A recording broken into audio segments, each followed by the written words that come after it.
The Championship is back, and this is the Not the Top 20 podcasts, 1 to 24 pre-season prediction for the Championship 2024-25 season, and it's brought to you by AK Bets. If you're new here, we're the number one EFL podcast, and we never have to talk about VAR, which is class. We also have a little bit of pedigree for what we're doing today. There was a time, George, where we picked the winners of the Championship correctly 4 seasons in a row, starting with Leeds, Norwich, Fulham, Burnley, and we fell at last year's hurdle. We picked Leeds, Leicester won the title, but as Meatloaf probably thought... We went favourite for like half a day. Leeds were favourite in like April, and then they didn't even go up. That doesn't mean anything. Just telling you, it means something. 4 out of 5 ain't bad. Okay. Couple of themes of this season's Championship that have bubbled to the surface during research. A lot of foreign recruitment this summer. Clubs expanding their range, fishing in Euro waters and beyond. About a third of all signings this summer in the Championship have come from outside the UK. So a lot of the signings that we'll talk about on this pod and a lot of the players that we'll talk about all season, we don't know that much about, which is exciting. Also, not that much transfer business. I think Championship teams finding it quite hard to do lots of business early in the window. So probably from this point, still quite a lot to be done in the last month of the window. Expect a whole host of loan deals. Another quick theme. Little group of managers who came in during last season, did fairly well, and who fans will be hoping, with a pre-season under their belt, can really kick on. I'm talking Danny Röhl, I'm talking Martí Cifuentes, I'm talking Liam Manning, John Eustace, Stephen Schumacher, Luke Williams, etc. And then just to tease the first part of this podcast, I reckon there are 10 Championship clubs that I could feasibly see getting relegated. That is quite fun. I think we should do a TikTok on Monday where you do... Not words I thought I'd ever hear you say. Where you do why this team will get relegated. You do 10 of them and we release them and we see how that goes down. 10 TikToks on Monday. It really is a new era, isn't it? Yeah. In particular, actually, because it's a new season, it's also a new sponsor for us in the form of AK Bets. Yes, you can find them on TikTok. AK Bets are our new sponsors for the 24-25 season. Really excited to work with them. They'll be sponsoring all 3 1-24s, our betting preview next week, and all the betting shows throughout the season. So make sure you go and check them out. If you haven't heard of them, they are great guys based over in Ireland. You can find them. They're on the Odds Checker grids and various other odds comparison sites. Really small team that we've got to know over the last couple of weeks. They say they've listened to the pod before, so they know what they're getting themselves in for. A lot of people do. But yeah, we're hoping to work really closely with them over the season where we'll be able to chat to them, tell them our picks, and hopefully they'll look after any new customers who they get from our pod. So make sure you go and check them out at akbets.bet. And they've currently got markets up for Championship, League 1 and League 2, for outright promotion, relegation, and top 6 or top 7 finish. This is the 1 to 24s. We start at 24th. There's an argument. Should call them the 24 to 1s. But we don't. 24th, George. That would be so weird. Who have we got finishing bottom of the champ? We've got Watford. Okay. We've got Watford. Don't say that. You're on board. So don't pretend this is... Don't try and distance yourself from the ire. This is basically because we spent all summer making a podcast with Dave Walker and his negativity rubbed off on us. Would you say he's the most famous Watford fan outside of Elton John? Reginald Dwight. Reggie. Yes. Surely. I reckon so. I'm trying to think of any others, and I can't. I'm really worried about Watford, and I think they could be in big trouble. Obviously, we've got them on 24th. Firstly, Tom Cleverley is their manager, who came in after Valerian Ismail left on a caretaker basis last season and was then offered the full-time job. I saw very little in those games to suggest that he's up to this job. Performances were okay, results were okay, a few draws in there. It was a difficult run-in, but they defensively were very poor, conceding a lot of chances. I would argue the performances were worse than the results, and he's been given the full-time job.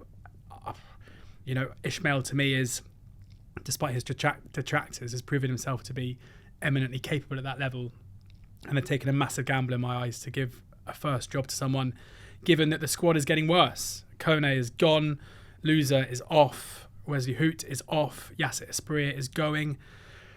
We've had some weird issues off pitch recently where Gino Pozzo kind of came out and sold like shares in the club to try and build equity in order to invest in the transfers. That doesn't suggest to me that things are necessarily moving in the right direction off the pitch. Always feels like maybe the Pozzo focus is on one of Watford or Udinese, and it kind of feels like at the moment it may not be on Watford. Players coming in. Moussa Sissoko is back, age 34. Is that a good thing? I don't really know. They brought in 2 strikers who are both teenagers, one of which couldn't get in the Celtic side recently. It feels like a massive drop-off in terms of what they had previously. And they finished last season in 15th. Like not that far off from points perspective, not that far off the drop zone.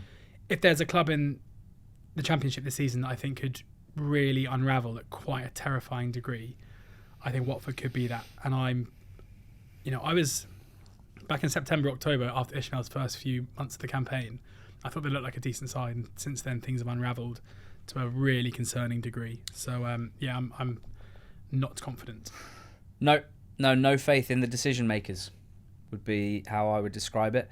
This is a club and those running the club that finished 11th and then 15th following relegation from the Premier League, with all the parachute payments that come with that. That is completely embarrassing, like a complete sporting failure.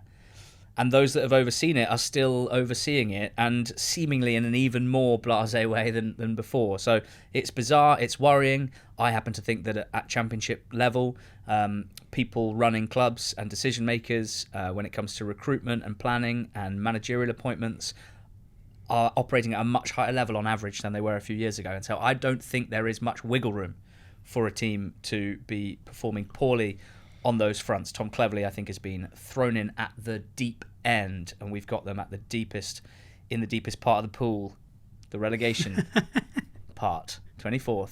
The deep end. Yeah, yes, the deep end. 23rd. Oh, Anthony Joshua, by the way, and Jerry Halliwell. And Lou Warnes. Millwall, second bottom, who finished 13th last season. They were very much flirting with relegation after a really difficult spell. They sacked Gary Rowett. General feeling was that things had gone a bit stale after what had been a very solid tenure from Rowett. They tried to spin the wheel and get a young, bright manager, Joe Edwards, in, and for whatever reason that did not work. It was not a good fit. They started to drop down the league. In came club legend, former manager, former goalscorer Neil Harris, and he pulled a rabbit out of a hat with a fantastic end to the campaign. Loads of wins, great vibes, the den rocking, and they managed to finish 13th in the end, which might have led to a feeling of what was everyone worried about.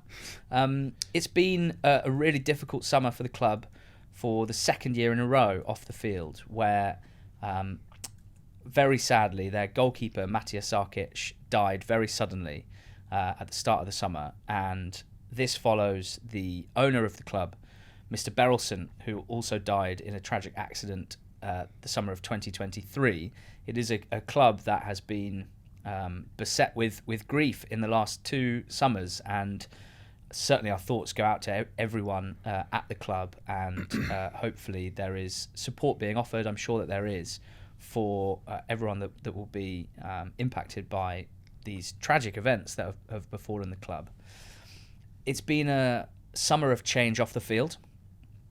Some key figures behind the scenes have been removed from their roles. In particular, Steve Kavanagh, the CEO, long-time CEO, widely respected within the game, and Alex Aldridge as well, who was head of football operations and had done a very good job over the years helping to build a competitive squad at this level. They've been moved on. There's been a refreshing, and I personally think it could be quite concerning. Steve Gallen has come in as the new director of football. His quality in that role remains to be seen. I'm sure he'll have a close relationship with Neil Harris, but I am a little concerned at the vacuum that may have been left by the removal of those key figures that were a big part of the club over the last few years or so. As for the team itself, George, this is a really interesting one because I think there's positives to be found in the transfer business. Lucas Jensen, I think, was probably the best goalkeeper in League One last season. Jaffet Tanganga was a fantastic loanee in the second half of last season and joins permanently. And Macaulay Langstaff, who won League Two Golden Boot last season. The National League's Golden Boot the season before has joined to play up front for them. So why do we have them, when we weigh everything up, finishing second bottom? Because it's tough. Because as you said at the top, there are 10 teams that we are worried about, and they're one of them. I think the issue for me is that the decision making at the club looks to have been very reactive. Mm-hmm. Where to go from appointing Joe Edwards as manager and adopt a whole new playing style and new mentality to effectively sacking those who sit above the dugout, not literally, or they may do, but those who sit above the dugout in terms of the structure of the football operations at the club, and basically invest everything into Neil Harris, which is what the club have seemingly done, and his style of football, off the back of what was a great escape of sorts, where Harris clearly came in and got the results that were needed to get them over the line, sets alarm bells ringing to me. I would also say the recruitment, like Macaulay Langstaff going to basically any other championship club, I'd be like, interesting. I'm looking forward to see how he gets on. Last summer, Millwall went and signed under Gary Rowett Kevin Nisbet from Hibernian, who had done pretty well in Scotland, a diminutive attacking player, and he didn't fit in at all, understandably, because they play a direct style that didn't suit him at all. And I feel like they've made the same mistake again, where they've gone out and they've signed a player who I don't understand how this works for a Neil Harris side. That's not to say that Harris's football isn't effective, but having a front man who has been who has scored a lot of goals in quite a short period of time for a team in Notts County who play really expansive attacking football, whose whole idea is to get the ball wide and get the ball to the byline to find Langstaff, to now going to one where I can't really imagine it'll be to get the ball long early, doesn't suggest to me particularly joined up thinking. It's more, this guy scored a lot of goals, we can afford him, let's go and get him. I'm also not convinced that Harris left the club. He resigned from the club in October 2018, I think it was, when they were 18th. He's someone who wasn't able, whilst he wasn't relegated, he was able to kind of consolidate their position in the Championship. Wasn't able to kind of step up on what was a lower Championship side. And again, when you look at resources and where Millwall will sit in terms of their wage budget, they're still right at the lower end. They don't spend money on transfers very often, and they don't really recoup any fees either. So I think he's up against it, and I think people can focus way too much on an isolated period of good results at the back end of last season, of which they were seriously reliant on set pieces as well. And in what looks to me like a pretty competitive league, I'm not sure if things don't go well. I think Millwall are one of those teams where I don't really know what they do now. Yeah. They've put all their eggs in the Harris basket. Yeah, that's the thing, right? Is that if it isn't working out, and if they are involved in a relegation battle, and if begrudgingly, as I'm sure it would be because Neil Harris is loved, they feel like they need to move on, it's not immediately obvious to me what sort of manager they would try and approach to get the most out of a team that's been built in this way. So Millwall we've got finishing second bottom in the Championship. Also in the relegation places we have Derby County. They've just come up from League One, where they finished second, had a really strong season. Paul Warne achieved yet another League One promotion. He is an absolute master at that level. They've lost a couple of quite important players for them. Max Bird in particular, a young midfielder who joins Bristol City, provided a ton of technical quality in the centre of the park for them. Connor Harrahan, Smith, Sibley, Wild Smith, these were all players involved in their promotion. Not necessarily players that I think leave massive holes. And in fairness, they've done some interesting transfer business to try and build on the squad that they already have. At the top of the pitch, Jerry Yates and Caden Jackson. In midfield, Ibu Adams, Kenzo Goodmine and David Ozo. And then Ben Osborne, who is born in Derby, played a lot for Nottingham Forest, including scoring a winner against Derby, now returns back to his, well, is it his boyhood club? I guess it is. Is it a boyhood club if you supported them but played for their rivals? Is your boyhood club where you come through, or who you support? I think a boyhood club is who you support. Right, when you're a boy. Okay. Anyway, he plays for Derby now, and he's a versatile left-sider. I don't hate any of the additions. I'm just not convinced that the squad overall has a huge amount of strength. I think the centre-backs are probably okay. I think they've got a counter-attacking threat with Blackett-Taylor and Mendes-Lang, Barkhazen, Jackson and Yates as well. So they need to be really sturdy and really effective on the break. I'm just a little bit worried about Warne's style and how it translates to the Championship, specifically in attack. We've got a fair amount of evidence based on his time at Rotherham.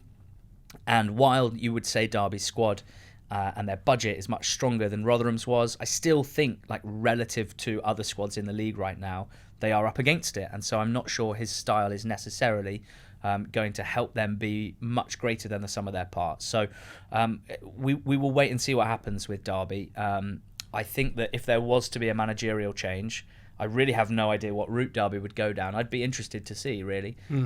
They've appointed cricket people, Ed Smith and Mo Babbitt, as their joint heads of sporting intelligence. Very smart people, and it'd be interesting to see how their decision-making capabilities translate to a football environment. But we've got Derby finishing third bottom. We're worried about the step up for them and Paul Warne.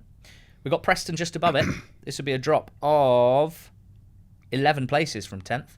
But Preston last season were carried by an incredible start to the season where they won 6 games in a row to start the campaign. 6 wins, 2 draws, 8 games in, top of the table. So that is, it happened, so you can't just write it off. But Don't cry because it's over. But if you smile because it happened. But if you were to start the Championship season last season from September the 30th, of which I would say that is the more like pertinent piece of form. I'd love the season to start on September the 30th. We'd have just such a a really holiday. long summer. We basically had it a couple of years ago. Then they were 19th. So Right. it's not that marked a drop-off, I wouldn't say, especially when you consider that Alan Brown, who has been such an important player for Preston over the last few seasons, has moved on and gone to Sunderland. In terms of players they brought in, I mean, Sam Greenwood looks like a pretty good signing to me. I don't think he's going to necessarily revolutionise the way that Preston are able to attack. And they brought in a midfielder from Silkeborg, who I don't know a great deal about. Stefan Taita Thordarson. Exactly. Box crashing number 8. There you go. They like recruiting from The Scandinavia. north. It's not The Scandinavia. north of Europe. The north of Europe. Iceland and Scandinavia. over the previous seasons. I mean, and with Preston, a big issue for me is the Ryan Lowe thing, where Yeah. What's that again? he's just not particularly well liked by Right. Preston fans. Yeah. And I'm sure he would sit here, if he was here, That'd be cool. and he would say, I have this budget, I finish here, season on season. That is good. And Preston fans would say, we don't like your style of football, we think we could do better. And that is a thing that doesn't go particularly well. Where if, Yeah. you know, I would say that both of them have their points. Preston fans don't like what they're seeing. Ryan Lowe has a point that he overachieves with them. But if things suddenly do go awry, then I'm sure he would move on, and then you have to question whether or not he's having a positive or a negative impact at the club. I mean, in fairness to North End fans, I think this basically every year. I'm always like, Preston have one of the lowest budgets. They are unable to compete financially with those at the top end. They consistently overperform. It's going to have to dip at some point, and generally it doesn't. But I do think this season, with the squad that they've got, and for similar reasons as we're concerned about Millwall, it look fewer teams who you can just write off. I think they may get into trouble, although I would say that North End fans will certainly think that they will finish above the team that we've got next. Wow. Let us introduce you to the Championship's Oxford United. And just with the caveat that you had them higher than me, just so that we're not accused of mass bias by the masses. Mass bias. Sure, yeah. Oxford are back in the second big time for the first time in 30 years. Bit less. Within your lifetime, but those memories are 26 faded. years, I think. And look, I mean, very much up against it in a number of ways. A lot of them sort of structural. You're going to have the lowest attendance in the league by some distance. You've got some pretty strong financial backing, so there might be people that think of you as a minnow at this level, but there is a little bit of cash down the back of the sofa if necessary.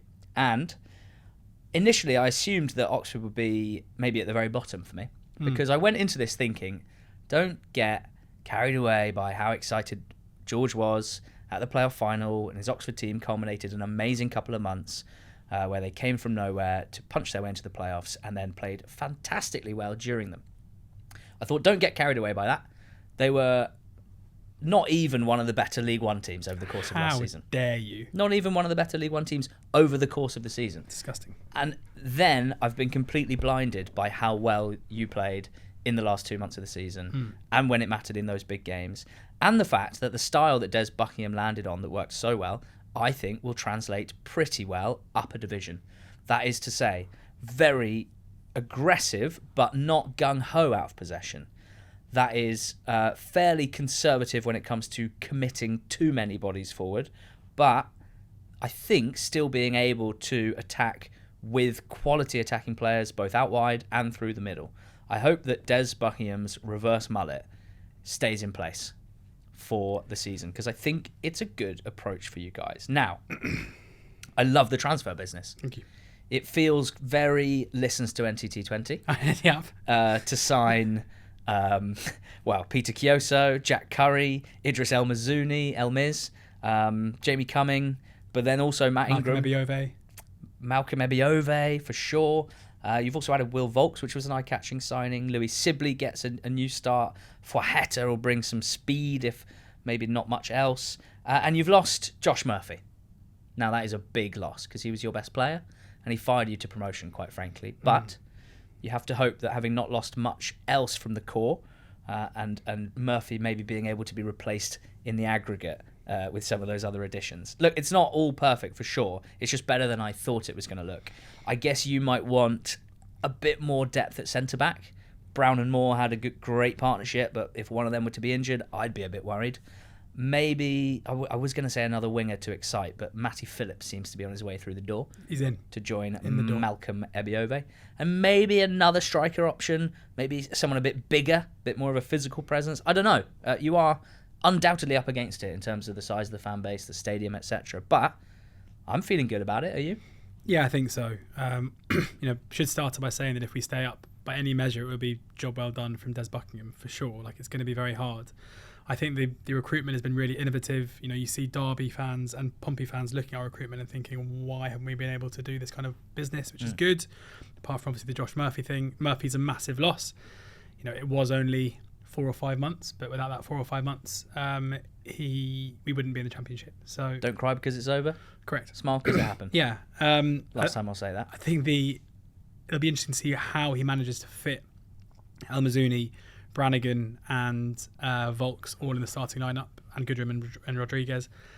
There seems to be this idea amongst a selection of Oxford fans that Brannigan is better playing further forward. I couldn't disagree more. I think he is someone who you want to get on the ball facing the goal whenever possible, and when he plays further forward. Facing whose goal?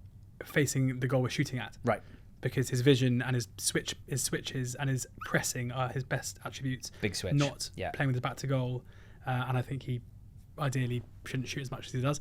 But there's plenty of reason to be, I think, pretty positive. I think there will be a fair amount of snootiness about the players that Oxford brought in because most of the minutes are League One and League Two minutes, whereas actually I think in terms of pure talent and asset, it's been a really good squad building process. But definitely need a centre-back, definitely need a striker, and probably one more naturally left-sided winger. Yeah, my main concern is, because I think you'll be competitive from the start of the season, I wonder if it's one where as the season progresses, reality starts to hit. Maybe some of the teams that have started poorly improve, and there's a bit of gravity that pulls you down. But we've still got you finishing safe in 20th, and Argyle above Oxford. Argyle, who finished 21st last season, George, and who head into this campaign with Wayne Rooney. Remember the name? Wayne Rooney. In the dugout. And I think probably too much has been made about this generally. Okay. Well, he obviously had a terrible time at Birmingham City. Came in when they were doing well, left when they were doing terribly, and then ended up getting relegated. It's hard to get away from that. I think there's probably an element of variance to that, where they probably weren't quite as good as they were when he came in. I think there's also an element where John Eustace is really good and is very good at setting up a team to be fairly defensive. I think there's also an element where Wayne Rooney was brought in and immediately the fan base were told he was going to play this completely different style of football.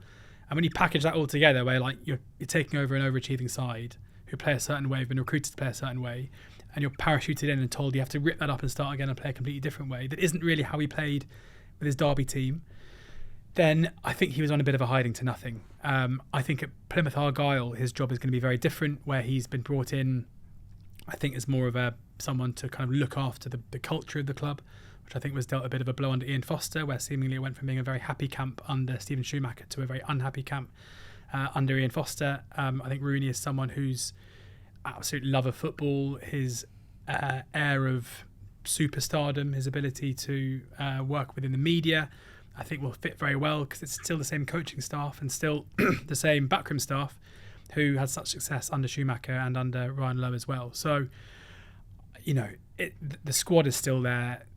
Cooper's still there for now. Whittaker is for now still there as well. And it seems like only Rangers are the only team who are being linked with him at the moment, which isn't quite the Premier League pulling power, although the rumours suggest he does want to go. So a continuity in terms of playing staff. Last season couldn't really have gone much worse. They still stayed up.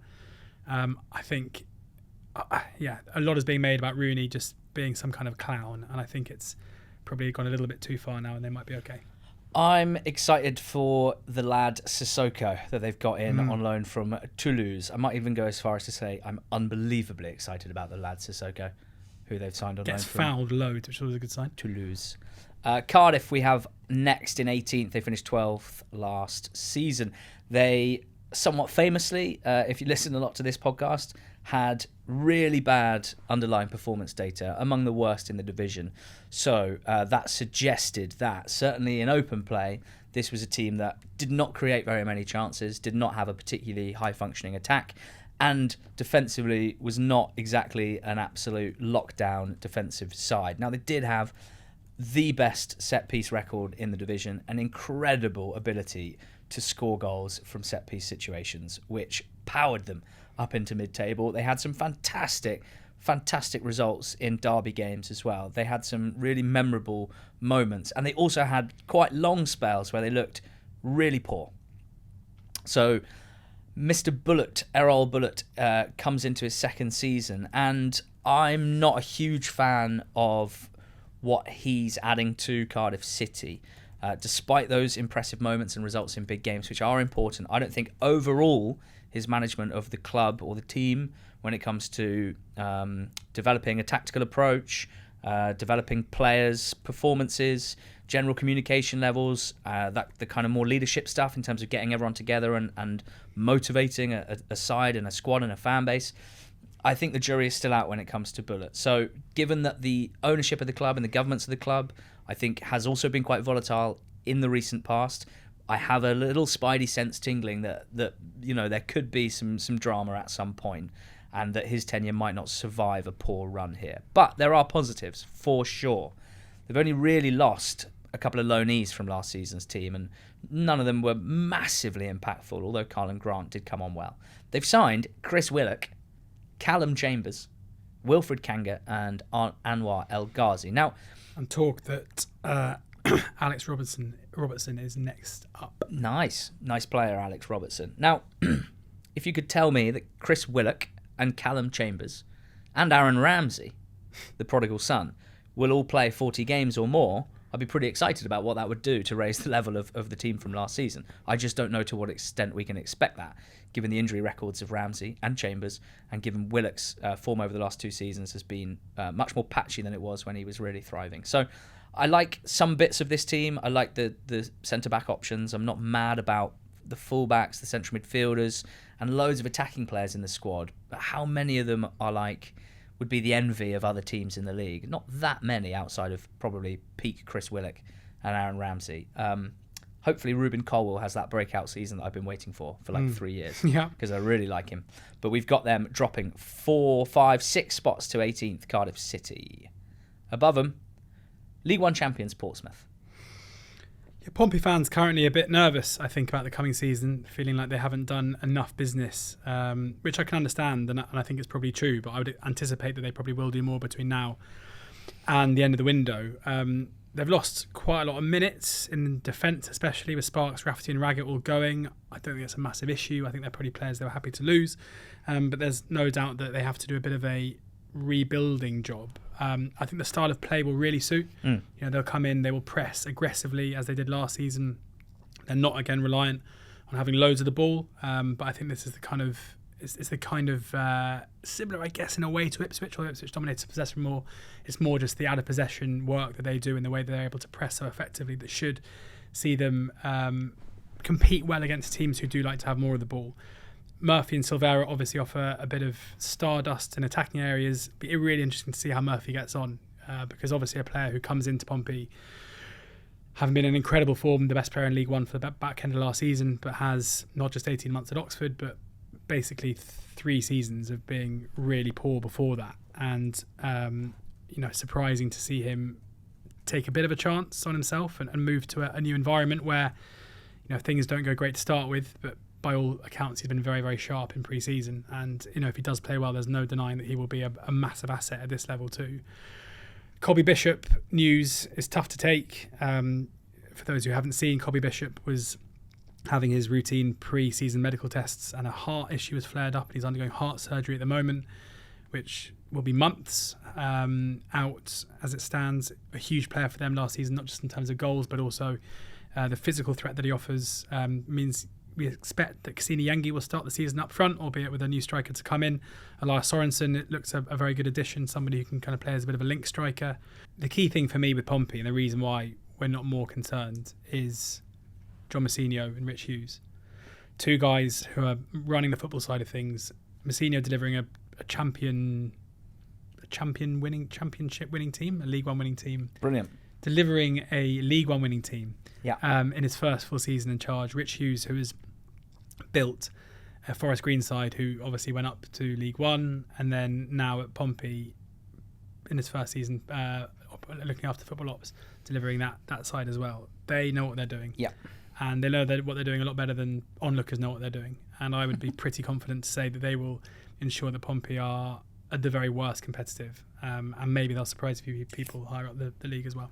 Blackburn Rovers, former Premier League champions. Is that not? Yeah, it's true. It's just, do we have to keep saying that? I think it's, I think it's a pretty good achievement. Even if it was coming up, almost exactly 20 years ago this season.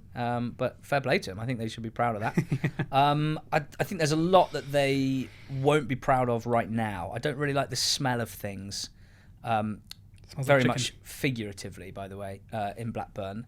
I'm a bit uncertain about the general stability of the club at the moment, which stems from the top with the Venky's ownership still just proving quite troublesome and currently going through a particularly difficult spell. That has filtered down into some of the football ops stuff where they've had some really embarrassing moments in the last 18 months or so in particular. Botched transfer deals, the likes of which just don't seem to happen to other clubs. There's been some change off the field on that front, and there is a concern that they're midway through a spiral that would ordinarily end in relegation and has done previously for Blackburn Rovers. However, having gone into this assuming that I might have them in the bottom 3, we've got them in 16th. And a lot is down to our admiration for John Eustace, their manager. Now, I think it's a strong group of managers across the Championship. So it says a lot about Eustace, and I think his fit for this situation, that we would trust him to have Rovers above the relegation zone. Because I think playing style-wise, this is much more appropriate for their current situation than Yondale Thomason's vibes ball. There's going to be more structure, more discipline, way fewer goals scored, almost certainly way fewer goals conceded. It's less exciting in many ways, but I think it might be good in terms of just setting a good structure on the pitch to avoid relegation. The off-the-pitch stuff might undermine all of this, but right now I'm not assuming that it will. Smodics is expected to leave, the league's top goal scorer. That obviously feels like a massive miss. Sam Gallagher has gone as well. So at the top of the pitch, it's all changed, really. They brought in Maktar Gay from Belgium. Yuki Ohashi, who is a Japanese striker that you and I know genuinely quite a lot about after doing a bit of work in January on overseas strikers that we thought might fit quite well into the EFL. Yuki Ohashi's name was on that list, so I'm excited to see how he goes at Blackburn. Is it very much the case that we just think Eustace is a safe enough pair of hands to have Rovers above all the teams that we've just mentioned? Because, as I say, there is there are legitimate concerns. Yes, I think Eustace plays a big part in that. I think his ability to organise the defence means that it's unlikely to see a team that he manages over the course of a season being relegated. I think it's a massive shame that Blackburn have kind of dispensed of the identity that Yondell Thomason built, which was completely at odds with Eustace. But, in order to try and trouble further up the league, but I think Eustace will deliver. I find it very hard to see a Eustace team being poor enough at the back to go down. I also think the Spodek deal hasn't gone through yet, and there's with the Venkis, there's this current issue in the Indian courts that they're going through, which seemingly means that if any money that they spend, they have to also put in bond, right?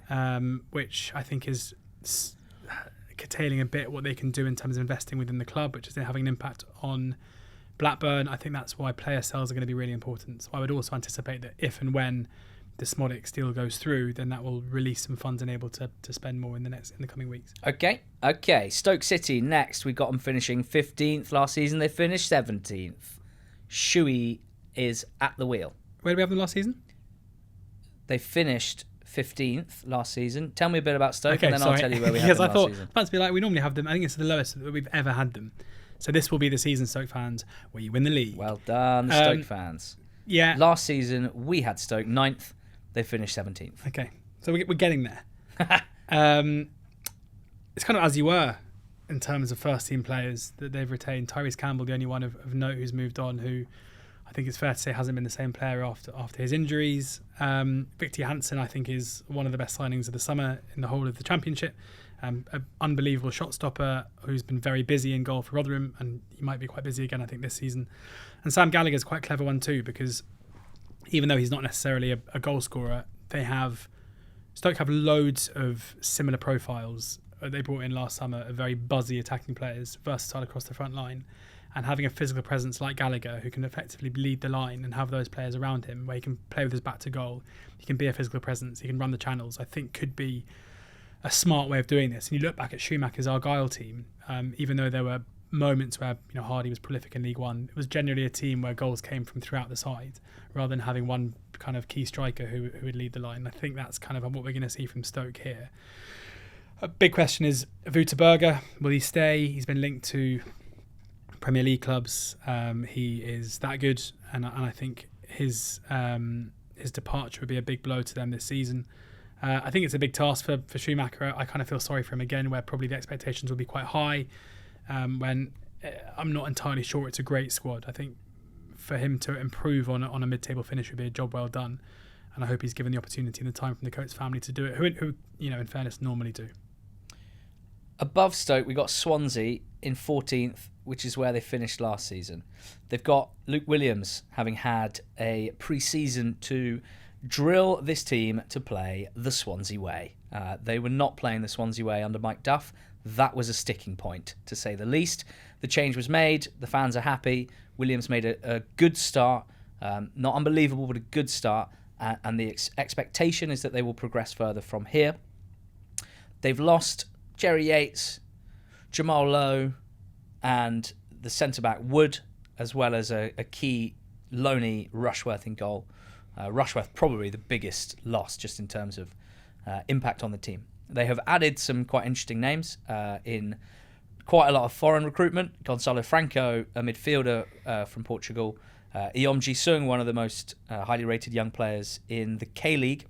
And very recently, Zan Vipotnik, who is a Slovenian striker, 22 years old, has joined after the issues at Bordeaux, his former club, where he scored 10 goals last season in Ligue 2, following on from 20 goals in his homeland before that for Maribor. So, interesting options for them. And Viggs in goal, Lawrence Vigouroux, who was a fantastic goalkeeper at League 2 level for Leyton Orient and Swindon for many years, now gets a fairly belated shot at the Championship, age 30, and should fit the style of play quite well. Now, I'm excited to watch this team play. I like teams that have an identity. I really enjoy that aspect of Swansea City. They are going to have to look after the ball really well, because I'm pretty worried about defensive personnel. I'm pretty confident that it's going to look very nice between both boxes, but I'm massively concerned about their quality in both boxes, both defensive capability and sturdiness, with at the moment basically just Cabango and Harry Darling as the centre backs. Looks like Josh Tyman and Josh Key will be the fullbacks, which is quite fun going forward, but pretty concerning defensively. Grimes and Fulton or Franco in midfield, and then probably 4 more attacking players in front. So it's not a team that stands out for physicality on paper. I'm interested to know what they'll be like in terms of how aggressively they will press, and whether or not they are good at pressing and good at defending transitions is going to make a big difference here. So 14th is where we've got Swansea. Above them, we've got Bristol City. Fair amount of positivity, I think, among the Ashton Gate faithful.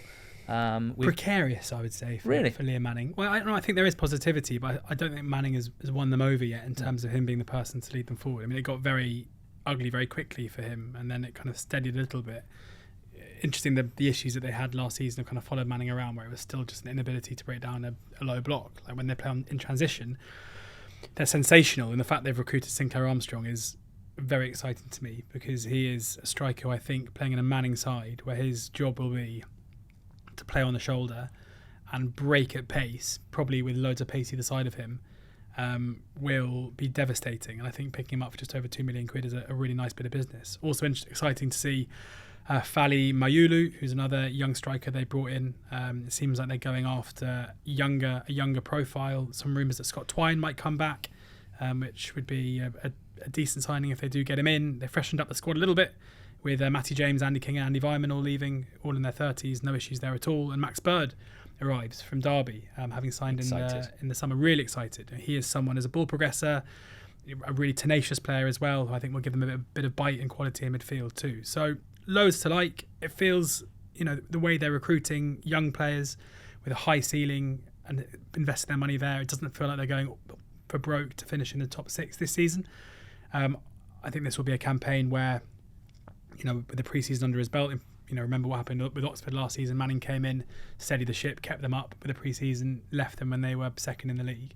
I think he's a process manager who will, I think Bristol City fans will see the work that has been done over the course of the summer pretty positively. Just still wonder if they've got the players in the squad to break down a low block. Would love to see them invest in some genuinely attacking fullbacks, which I think would help. Yes. Because it's a fairly flat back four. Yeah, I can always, and certainly this summer, you can see what they're trying to do. You can see a process in place, which is a positive thing.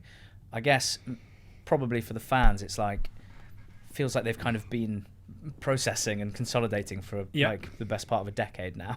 At some point, you kind of want to have that breakout season. So maybe this is the year. We're not so sure. 13th. Above them, we got Hull City. I'm pretty sure we said the exact same thing about Hull last season.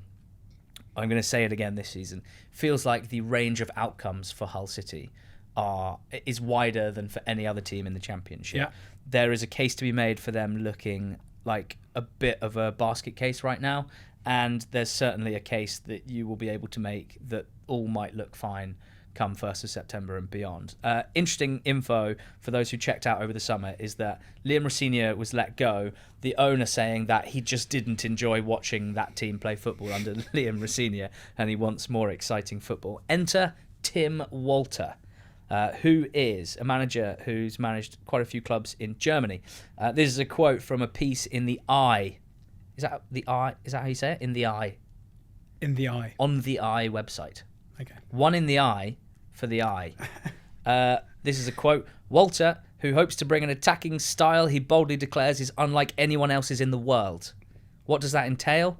Put it this way. He enthusiastically endorses the description of it by a journalist who watched his teams at Hamburg as heart attack football. Walter said, Careful. There are no secrets. I am open like a book because I know what I do. Nobody else in the world does it. Nobody can copy it. Now, the only manager that I can think of that we've covered in the EFL who could get away with saying stuff like that is Marcelo Bielsa. And he wouldn't say stuff like that because he's a bit more humble. So I'm pretty excited to see what this team looks like. Yeah, me too. Because Tim Walter sounds like a footballing... visionary? Well, yeah, nutter, for want of a better phrase. But he's lost a lot of players that Rosenior had to work with, namely Jacob Greaves, Jaden Philogene, Ozan Tufan, Cyrus Christie, all of the loans, including Tyler Morton, Delap, Carvalho. And they've only signed so far Ryan Giles that was an obligation after a loan, and Cody Drammer. My final note is nervous to make prediction due to uncertainty, and that kind of sums it up. Where We could spoil our ballot here 12th. and just say 12th. no prediction. Perfect. Might finish 24th, might finish first. I think they're going to spend a load of money between now and the end of August. Given the players they've recruited previously, the likes of Philogene and Fabio Carvalho, I have some faith that it will be quality and it'll be high end. I reckon I'm going to run through some bad ones as well, to be fair. Or quite a lot that have had little to no impact on the team. I would agree with that. But at the same time, I think they're kind of getting it right, I guess. They have brought in Malem. I mean, they were meant to be getting Brandon Thomas-Asante, which seems to have been hijacked by... Signed for Cov, mate. By Coventry, yeah. But Marvin Malem, who I think is relatively highly rated. I mean, we'll see. I think... And we don't know. But with Tim Walter as well, he may not have delivered... Basically, we don't know, but my hunch is that they might be bad and your hunch is that they might be good. Correct. So that covers all bases. I think there is going to be an ambition from Ashun Ulushali that they are going to be challenging to win the league. And, but listen. He gets credited with so much ambition, but it hasn't translated into good football club ownership. But all I'm saying He's just realised that they're not at the top of the food chain. But he knows, and they can't just buy. But he knows all those players that have gone, right? He's aware that they've lost all those players. They've got loads of money for some of them as well. So I'm pretty sure that what's going to happen the next month is going to reflect that ambition rather than it'll be like, well, we lost Philogene, but we're going to crack on with what we got. Even in that article in the Eye, he says that they're going to bring in 8 new players. So let's see what happens. Okay. Sunderland are next in 11th. They finished 16th last year. George, they have a new manager sort of 6 months after they needed one. And he's called Régis Lebris. Reginald Lebris. I find Sunderland very hard to put my finger on because last season was just a shambles. Like they basically took them. They were in a great position to really go and put forward a challenge to get into the Premier League under Tony Mowbray, and they rolled the dice. And it was a dice with one square that had nothing on it, and that's what it landed on. It wasn't even a 1. Terrible dice. I know. And it's taken them so long to appoint a new manager. You have to expect, or have to reckon that Régis Lebris must have been quite far down the list, or at least he wasn't featuring in their plans to start with. He comes in after one very good season and then one very bad season at Lorient. I've had a look at the underlying numbers in his time at Lorient, and they are I would advise against that. Heart attack underlying numbers. Don't look under that rock, because that is not. Yeah, it's one of those where you pick up a rock and there are just bugs. Everywhere. So many bugs, it looks like the ground is moving. It looked like incredibly vibes-based football with some really fun technical attacking play, which the clips I saw at its best looked a bit like Kieran McKennan's Ipswich, but what clips I didn't watch were all of the goals that they conceded by being really open at the back. It looks like over the course of his tenure, they basically conceded 1.8 expected goals per game for 2 years, which is worrying. Having said that, and his background is in youth development, so that is probably the crucial context here. Yeah, it's the crucial context for Sunderland as a football club now, in terms of the players that they've got. Is it the crucial context to say whether or not they're going to finish better than 11th place this season? Probably not. You've still got loads of young talent, whether it's Serkins, Hume, Ekwa, Joe Bellingham, Alshish. There's loads in there. It feels like Paveda's move there could be quite a smart one, where it might finally be an environment where he might get minutes and the ability to go and show what he's all about, albeit he's 24 now, which kind of took me by surprise. And Jack Clarke is still there, which has to be a positive, even though he's being linked to, I think Ipswich was the latest. So, I don't know. It feels fanciful to me that they're just going to bounce back into where they were before the Omni Shambles. And although I do think Alan Brown is a really interesting signing. Floor raiser. Well, he's just someone, it suggests an acceptance from the club that you can't just go out and sign 21-year-old French players and expect it to be okay. And he is someone who I think will play a big part in basically helping the young players to progress. He works incredibly hard. He's versatile. He's kind of a bit of a Luke 09 addition to Luke 09. This is how you tackle Pierre Ekwa. Exactly. I'm just a bit worried because I can see the logic in appointing someone with a great track record of youth development.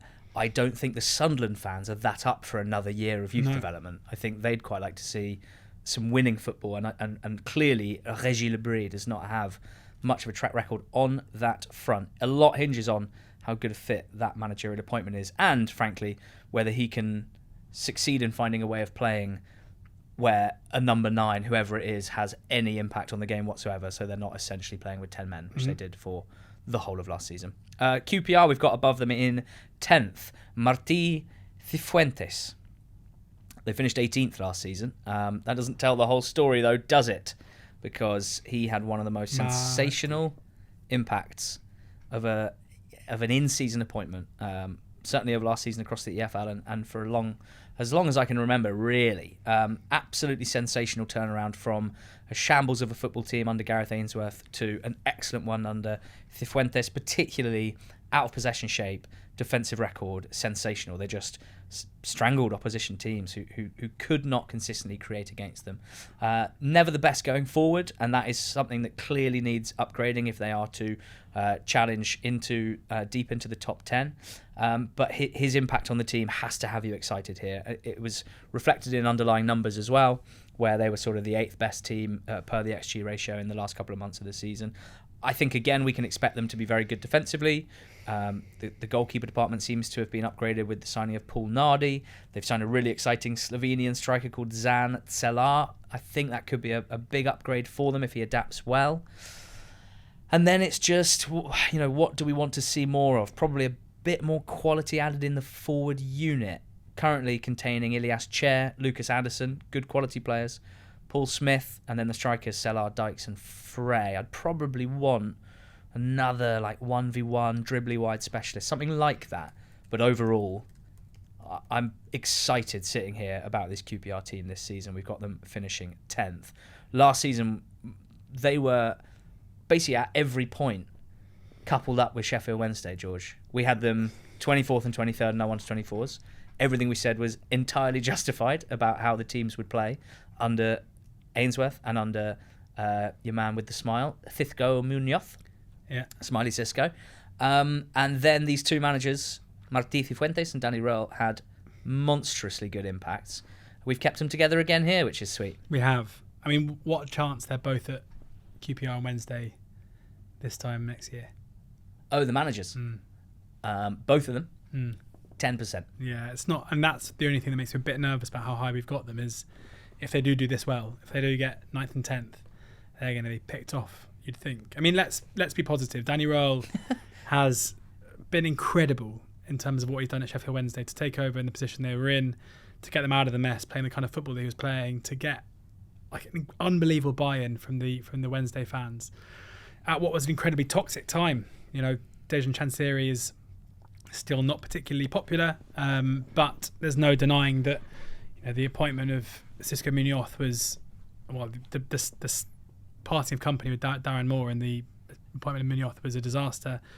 But this was a masterstroke to get Danny Röhl in. I've been quite surprised with their recruitment. Loads of it. Yeah. What was in how much? Oxford and Sheffield Wednesday, the most signings in the Championship. Yeah. I mean, Max Lowe and Jamal Lowe, the Lowe brothers. Get low. Yeah. They, are good players, but they're not kind of the profile I expected Wednesday to target. But I'm very excited to see the two guys that they brought in from the continent, in particular. Which continent? Europe. Yeah. In particular, Olaf Kabaki, who looks really fun. Yeah, a shooty Pole. A shooty Pole scored 13 goals from left wing last season for Arka Gdynia. For some reason, I feel the need to clarify what I've just said.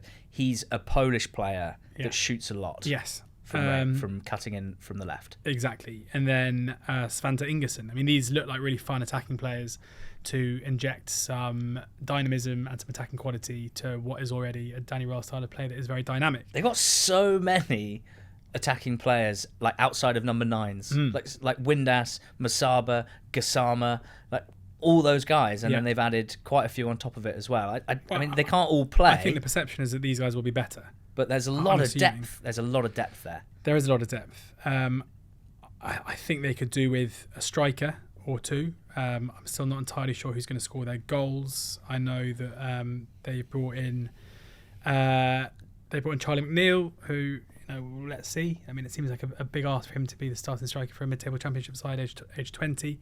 I think the retention of James Beadle, who played a massive part in the second half of last season on loan from Brighton, is really, really good and really strong. So I'm buying into Röhl. I think as long as he's there, that they should be fine.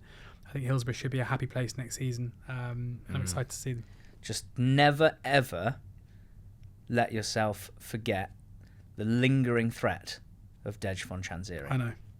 Just worth mentioning. I'm there. And again, just to clarify, the threat that I'm talking about is just that he might muck things up for the club. He's a bit of no other more sinister. Okay. Let's move on. West Brom finished 5th last year, lost in the playoff semi-final to Southampton. We've got them 8th. Certainly one that we went back and forth on quite a lot here. No surprises that we are quite big fans of Carlos Corberán and think that he is an excellent tactician. Also, since the end of the season, there have been his name mentioned in quite a lot of managerial rumour. Leicester's a big one. Birmingham was one at one point, which was very confusing. And the reality of that, who knows? Does he want out? Who knows? Is it his agent trying to get him a better deal? Who knows? But it was there, and it made me a little bit uneasy because I really think West Brom's 5th place finish was almost entirely down to his quality rather than a really impressive squad. And so if he was to leave this club, I would be a little concerned as to what another manager would be able to get out of a squad. It's lost quite a few senior players, Kipre, Townsend, Yokoshlu, Thomas Asante as well. They've added a couple. Usman Diakite is a scouted football favourite, a really talented youngster back in the day. Has had a tough few years through injury, but all being well, could provide some great quality in midfield. Torbjorn Hegem is a big old defender. Paddy McNair comes in as well, and Joe Wildsmith will be the backup goalkeeper. I'm really excited to see Tom Fellows kick on again. A fantastic second half of the season he had, and looks like a really dynamic, quality wide player. Was part of our 21 under 21 EFL list this summer. And the new ownership is fantastic news for the club in the mid to long term. They needed it. They've got it. I like the early noises being made by the ownership group, and I think it's a really, really good thing. I don't love the squad movement that I've seen so far. Obviously, still a month left of the window. I'm a little bit freaked out by some of the Corberán murmurings, and that's why I think he's going to find it difficult to maintain the same standards as last season.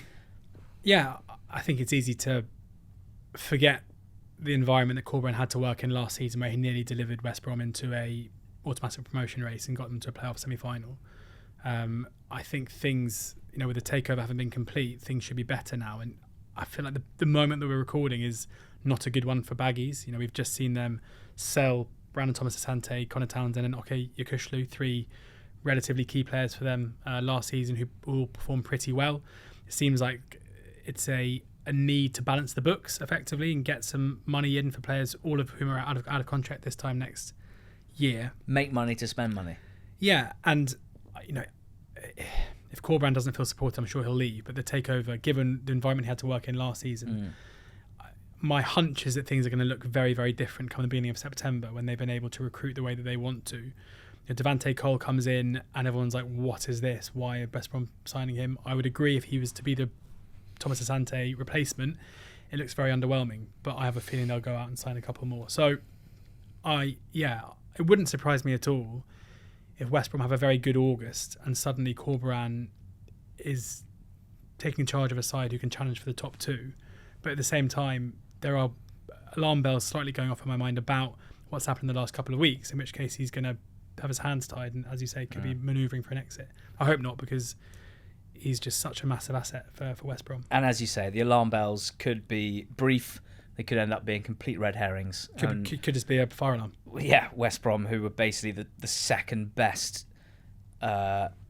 team of those, not including the 3 that were promoted last season, might just be similar once again. We've got Norwich above them in 7th.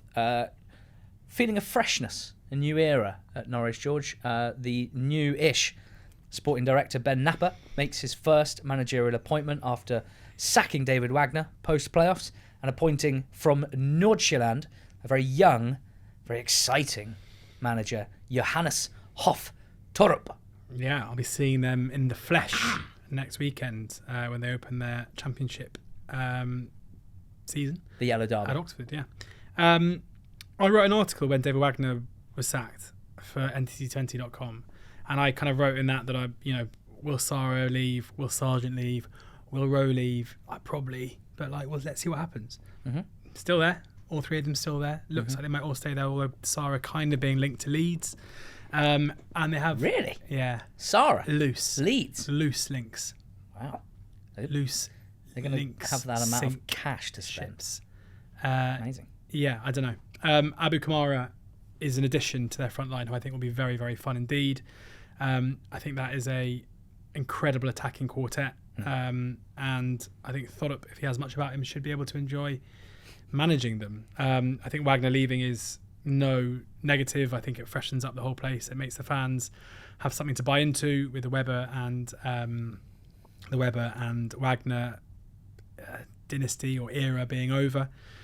Hard to really measure their recruitment so far, like the fact that they've gone out and signed a Panaman from Levski Sofia called Jose Cordoba. Correct. He's a 23-year-old fullback. It's quite fun. Centre-back. It's quite fun. I'm looking forward to seeing it.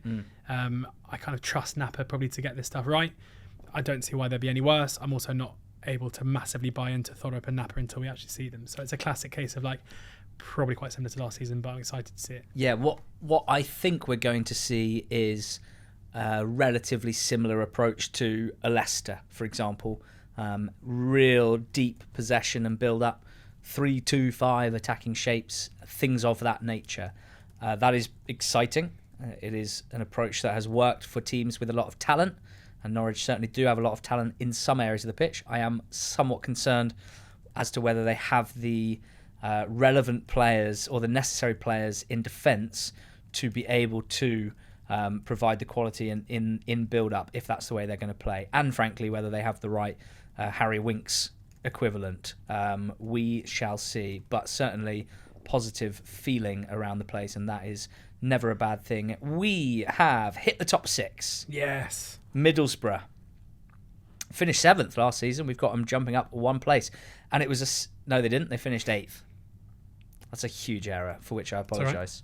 Right. They finished 8th last season, and it was an 8th place finish where they underperformed their underlying numbers, where they were a team that created a lot of chances, also gave up quite a lot of chances at different spells of the season, and were always chasing things after a really poor first month of the season, which they also suffered the year before under Chris Wilder. So they have to start well, and I happen to think that the signs are that they will.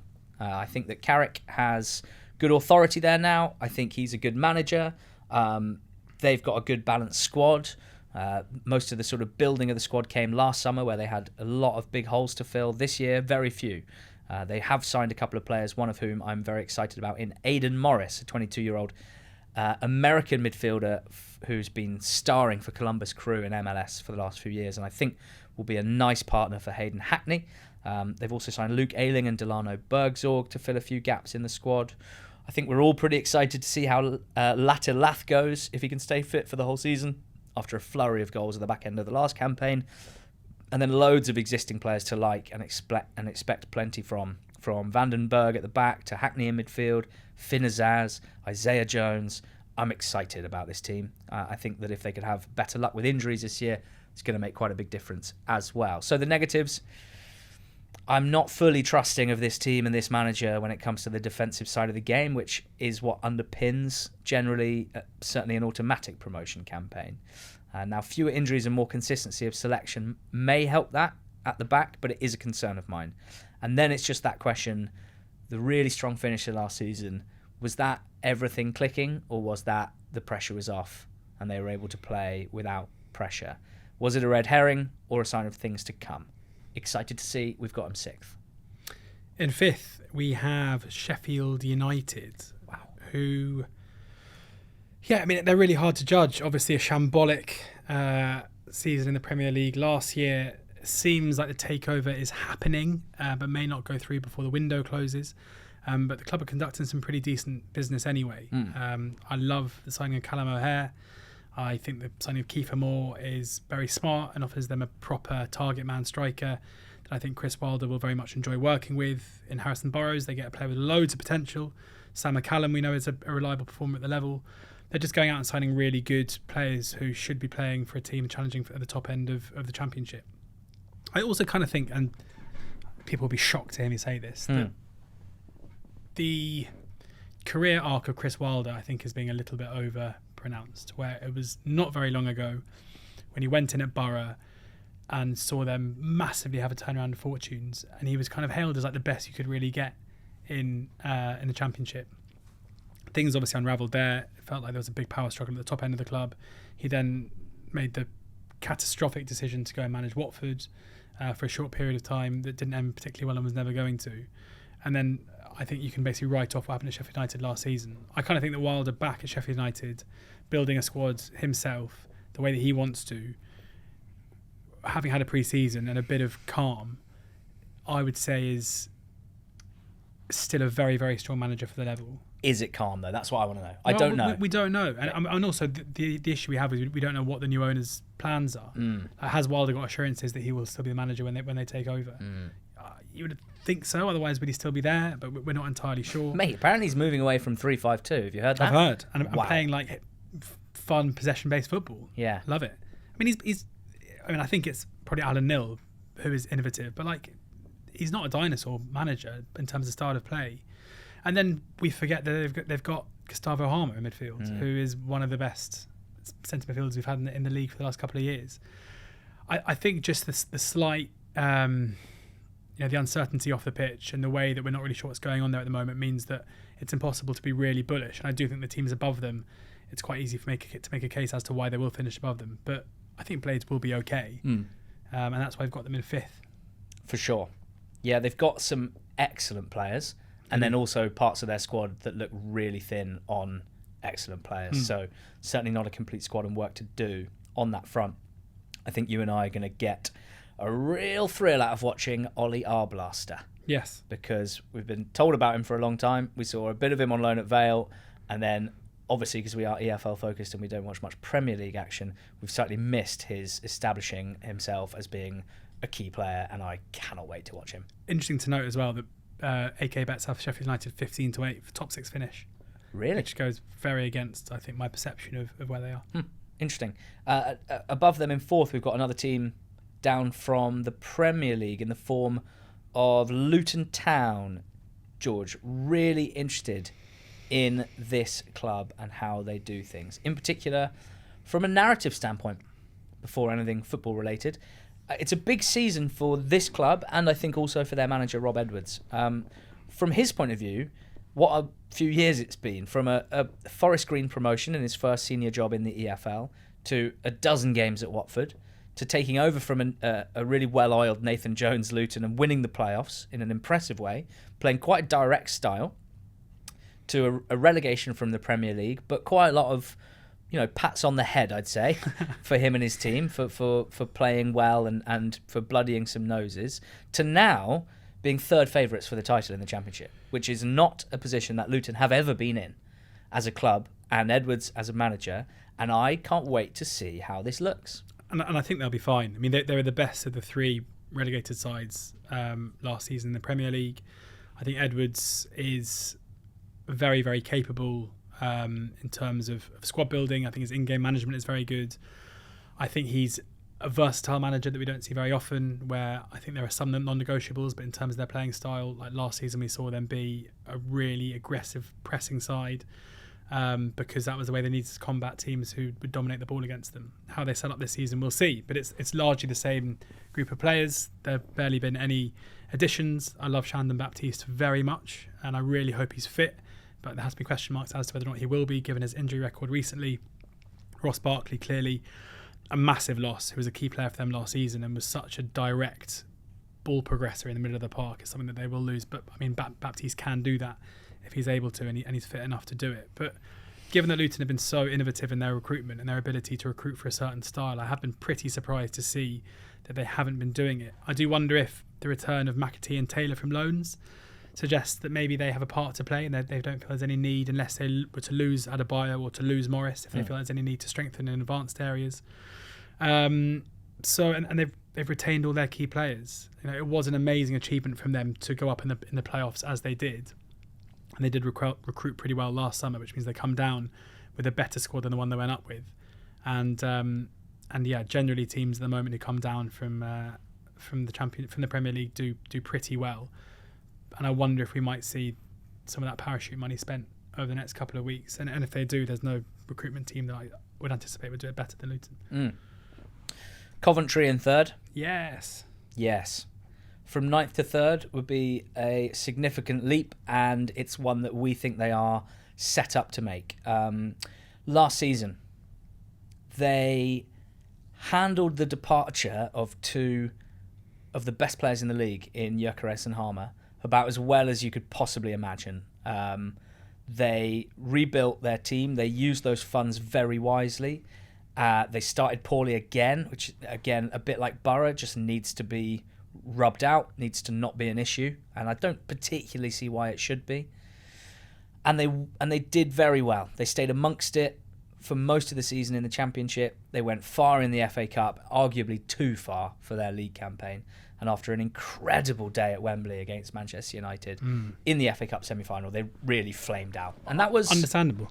I think understandable completely. Physically and mentally, I think. Excusable, I would go as far as to say. I know there are Coventry City fans that still feel a little bit let down by how the team flamed out. So, the gauntlet is laid down now for Coventry City. There's fewer excuses this year because while they have lost Callum O'Hare, a player that we like a lot, he did only play 21 games worth of league minutes last season, less than 50% of league minutes. So it's not as big a hole necessarily as you might think given his quality.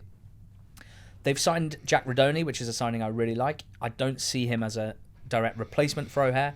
He does his best work driving forward from deeper areas, but I think he's going to be a real quality, consistent operator for them in midfield for the next few years. I'm hoping that Victor Torp kicks on as well after his adaptation period. If he does, that's a very strong-looking midfield unit. They have made steps to sort out what was a bit of an issue in net by signing a young Swedish keeper called Oliver Dovin. And hopefully he will help them and give them a consistent and quality goalkeeper solution, which they need.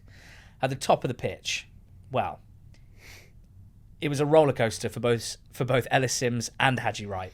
But I think by the end of the season, Cov fans will agree they were good signings and they are players that you could see kicking on and having even better campaigns this year. Scored a lot of goals between them. They've also got Ephron Mason-Clark from Peterborough, excellent League One wide forward, to join Sakamoto, who was so exciting last season. And they've added Brandon Thomas Asante as another option through the middle, who can also, in theory anyway, play in those wide areas too.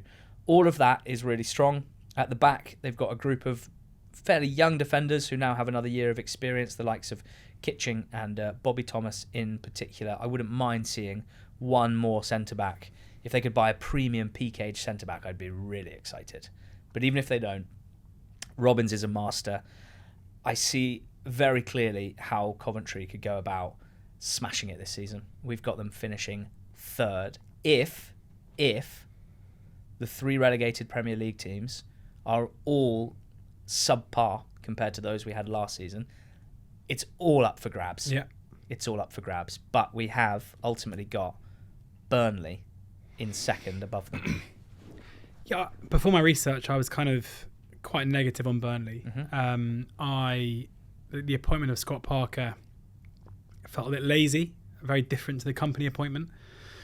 Someone who's delivered 2 promotions from the league before with Fulham and with Bournemouth. You know, the Fulham promotion at Wembley against Brentford was quite a strange one, where you look at that team now and you look at what Marco Silva did 2 years later, and you think it's probably the bare minimum in terms of what he produced. But I went back and had a look at that Bournemouth season, and when you look at the personnel, you know, they started the season with Jordan Zamora and Jayden Ante playing out wide and Gavin Kilkenny in midfield. And yes, they bolstered players.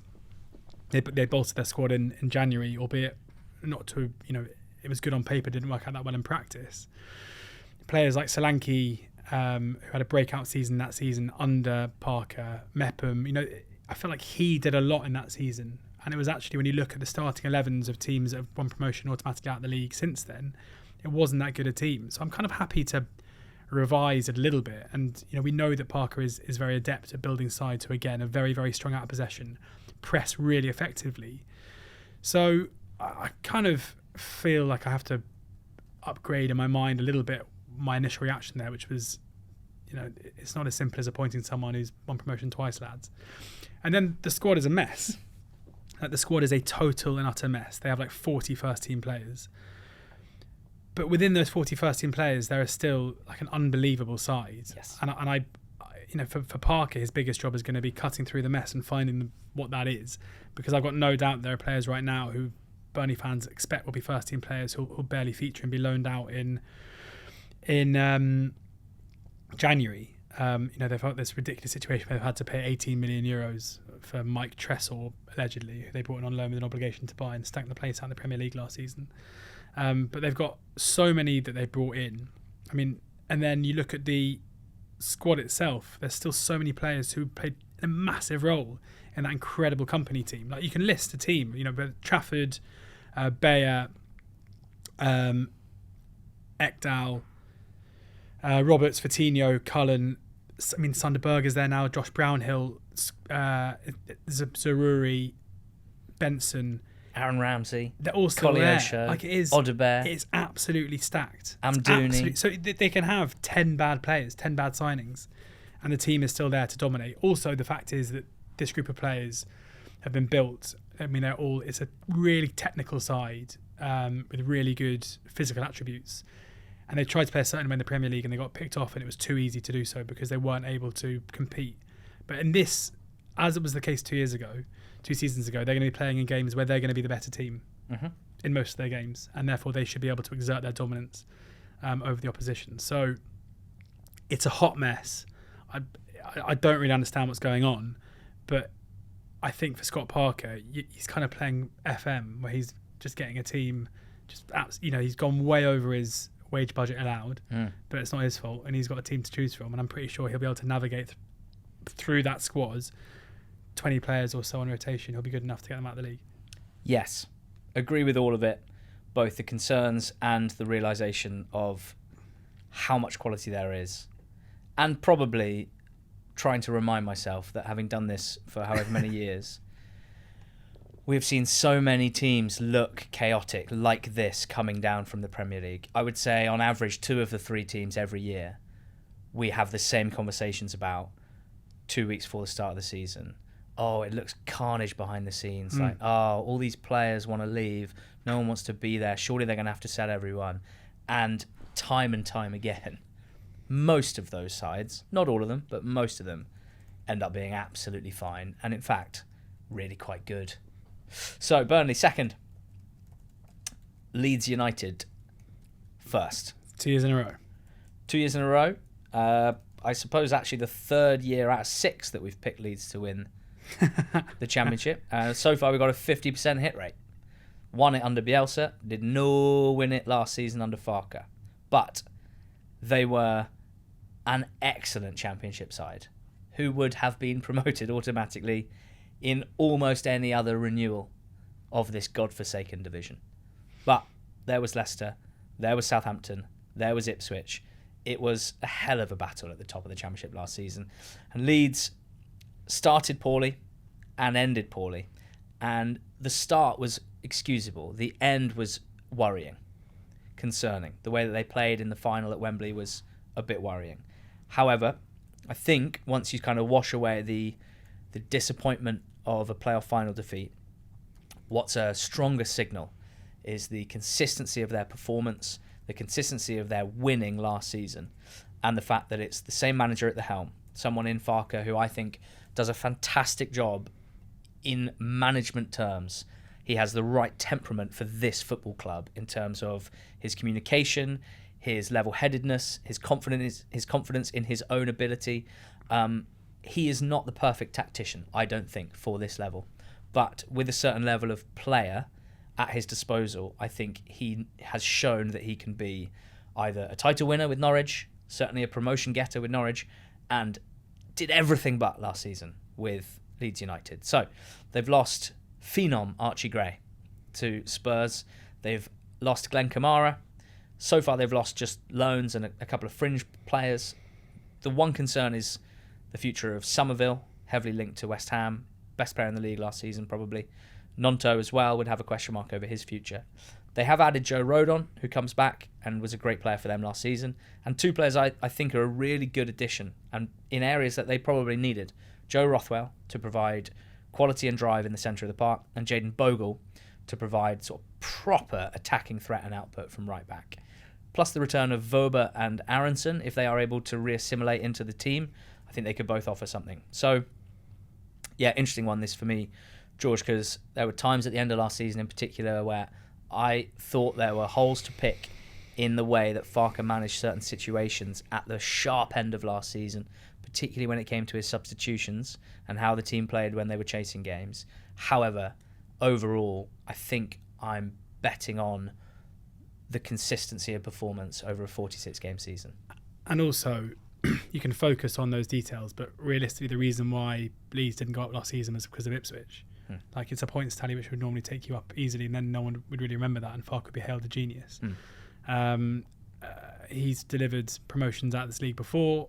They went, you don't go on that ridiculous winning run they went on without being someone who is able to change games. For whatever reason, I would also say the back end of last season was strange because Crescencio Somerville kind of went missing when they really needed him most at the back end of the season, and they suddenly looked pretty impotent against teams that sat off them. I think in terms of transfer, if he's gone though, what if he's gone? Well, is that not? It's something. Yeah. We'll see what it is. Sure. I mean, it's obviously a loss. I think Aronson coming back is a player who shouldn't be playing Championship football, albeit in a different position. I think Aronson and Rothwell are two players who, if they'd been playing at Wembley, it would have been a very different game. Two players who provide massive thrust from midfield. Well, obviously, Rothwell was playing, just not for Leeds. I think Bogle is a really shrewd signing. Archie Gray is destined for the top, but I think it's not ridiculous to say that Bogle is an upgrade on Gray in terms of actual right back for that team in the moment for one season. Surprised to see Kamara leave, but as I say, they brought in decent players to replace him. Rodon in on a permanent is massive. It sounds like it's going to be Rodon and Strike playing centre backs with Ampadu pushed up in midfield, which is. I've heard he's dabbled a bit with three at the back. Exactly, like it's all. I think they're still so stacked. And as I said, I mean, tenuous links, but links with Jordan James and Gabriel Sara. Like if they're after one more signing of that ilk, then hello. I just think that this Leeds side, if we consider, I think the three teams coming down from the Premier League this year are significantly worse than the three that came down last year. And I think had Leeds last season been a Premier League side, I think they probably would have made a better fist of staying up, certainly than both Burnley and Sheffield United. And I think they're just better, basically, than the opposition. AK Bets have them 3-1 to win the league. They are favourites, unsurprisingly. Luton 11-1, Coventry 16-1, Burnley 7-1. Our top four. But Leeds look like a real good thing in my mind. Right, there we have it. Leeds and Burnley in the top two, with Coventry, Luton, Sheffield United and Middlesbrough rounding out the top six. It's an intriguing championship this season. We're looking forward to covering it all day, every day. Not quite, on the podcast on NTT20.com. We are going to have a 1-24 extra episode. That will be for paid subscribers of NTT20.com. It'll be out on Friday morning. It'll be me and George arguing potentially quite aggressively about things like Hull City, for example, and answering any questions that our paid subscribers have about our placings. We've done this for League One and League Two as well, so find those in the same place you found this. Thank you for listening. If you enjoyed it, please do take 10 seconds out of your day to give us a 5-star rating on Spotify. It makes a big difference to us. We want to challenge the top of the charts this week. Thank you to AK Bets for sponsoring these 1-24s and for being the season-long sponsor of the NTT20 betting show, which will be in your ears every Thursday. This has been the Championship 1-24s. NTT20, EFL until the earth explodes. Go well. It's a bit fatal. Don't like it? Doesn't have to be. That might be millions of years. Yeah, what if we explode first? The idea is we're committed. Okay. EFL until we both die. You're worried about death, aren't you? Sometimes. Not today. Go well.